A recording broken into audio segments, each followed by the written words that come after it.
explorer un livre qui s'appelle L'histoire du port de la Teste et du quartier du Cadelotte. On rentre dans le bouquin ?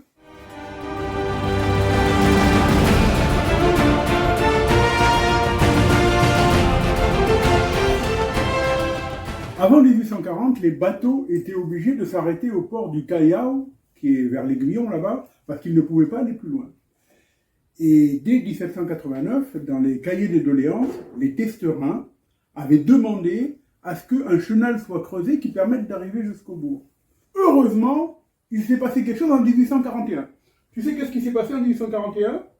Exactement. Le train est arrivé à La Teste.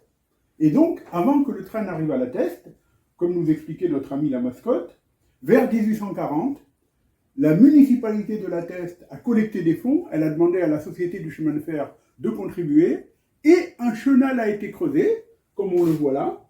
Ce chenal a été creusé pour permettre que les gens qui arrivaient à la gare puissent monter dans les pinasses, suivre le chenal, et ainsi aller jusqu'à l'Aiguillon.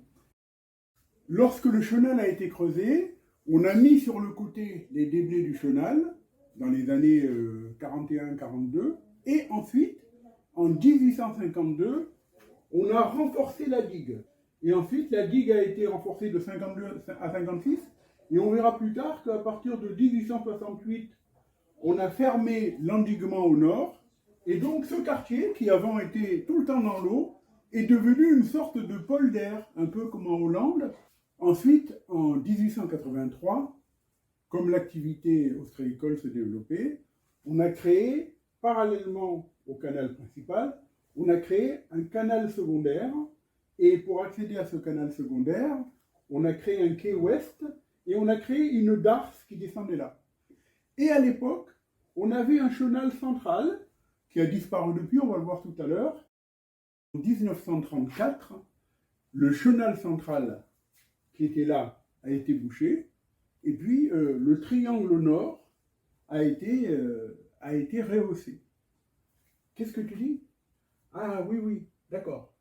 En fait, ce qu'elle me dit, c'est qu'en rehaussant le triangle central, on a de fait créé deux quais, et les ostréiculteurs pouvaient travailler de part et d'autre des deux chenaux.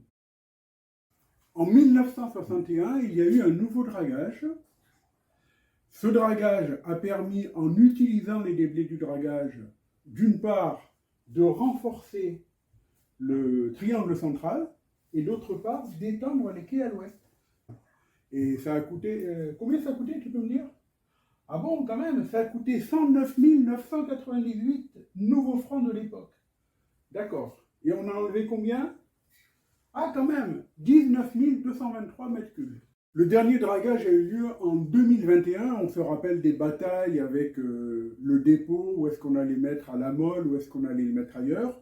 Et là, vous avez l'historique des dragages depuis que le port existe. Et vous voyez que le plus grand dragage, il a été fait en quelle année, le plus grand dragage ? Qu'est-ce que tu dis ? Ah, 1982-1983. Et à l'époque, on avait manipulé, c'est ça, 92 000 mètres cubes. C'est le plus gros dragage de toute l'histoire du port de La Teste. On a vu tout à l'heure qu'à partir de 1961, on a fait les dernières modifications. Et à part la cale des bateaux qui a été faite en 1964, depuis 1964, le port a le même aspect jusqu'à maintenant.